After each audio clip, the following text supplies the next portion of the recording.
Muslim tong kathar tanya rongni bagi Eid belekano shal kathar shal bisibo waisa phayo Idul Azhar shal o shalno ruksawi thuruk bosongni bisingo belekano tongthaman boyar sibjajak bad ha khobui Tripura hasebo Eid ni namaz khlaijaka Agotala ni kendriyo Idgah nokhlawo gedumiyani mosjid biskango thuruk bosongni lukurok Eid porilekha suilekha deilekha khroksate khroksano Eid ni bage kha kaham yafalakya kabak laimuni bisingtei delemeni bisingtei nainedi চিনিমাংফলিও Eid মোবারক সবাইকে আন্তরিকভাবে ঈদের শুভেচ্ছা ও মোবারকবাদ জ্ঞাপন করছি।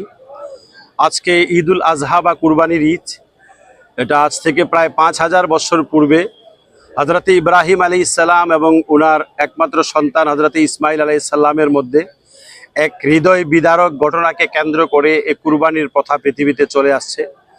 এখানে একটা ঈমানওয়ালা মুসলমান পশু কুরবানির মাধ্যমে নিজের অন্তরের সমস্ত খারাপ মনোভাবকে কুরবান এবং বিসর্জন করে আল্লাহর সন্তুষ্টির উদ্দেশ্যে এই ঈদ উদযাপন করেন, ঈদের আনন্দ উপভোগ করেন এবং এই কুরবানিকৃত জবাইকৃত পশুর মাংসকে সমাজের গরিব অসহায় দুস্থদের মধ্যে বিতরণ করে তাদেরকে ঈদের আনন্দে অংশগ্রহণ করান।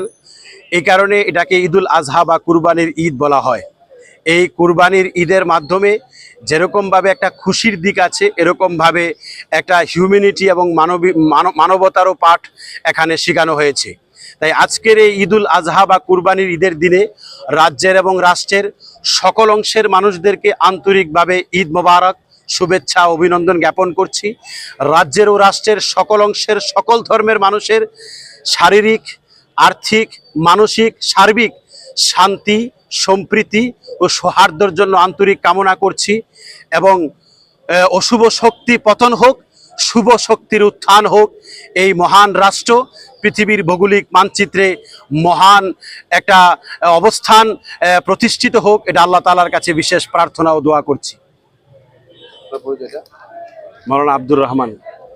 আন্তরিক প্রীতি, শুভেচ্ছা, প্রাণ ভরা ভালোবাসা জানাই গোটা রাজ্যবাসী, সকল ধর্মাবলম্বী জাতিগোষ্ঠীর জনগণকে। আজ কুরবানির ঈদ। কুরবানি মানে একটি পশুকে জবাই করাই শুধু শেষ কথা নয়। এই কুরবানির ঈদে প্রত্যেকটা মানুষ, যারা আমরা ইসলাম ধর্মকে যারা বিশ্বাস করি, যারা এই আজকের এই ঈদের দিনে আমরা বিশ্বাস করি, শুধু একটা পশু জবাইয়ের মাধ্যমে আমরা নিজেদের মধ্যে যে হিংসা বিদ্বেষ আছে আমাদের মধ্যে মনের মধ্যে, সেগুলোকে আমরা ত্যাগ করতে চাই। তাই আপনাদের মাধ্যমে গোটা রাজ্যে সকল ধর্মাবলম্বী মানুষের কাছে একটাই বার্তা দিতে চাই, এই খুশির ঈদ শুধু মুসলিম ধর্মাবলম্বী জনগোষ্ঠীর মধ্যেই সীমাবদ্ধ থাকুক সেটা আমরা চাই না। গোটা রাজ্যে সকল ধর্মাবলম্বী মানুষের মধ্যে ছড়িয়ে পড়ুক এই ঈদের আনন্দ খুশি, সেটাই আমরা প্রত্যেকের কাছে কামনা করি। সবাইকে আবারও আন্তরিক অভিনন্দন, প্রাণ ভরা ভালোবাসা এবং ঈদুল আজহারের আন্তরিক শুভেচ্ছা জ্ঞাপন করি।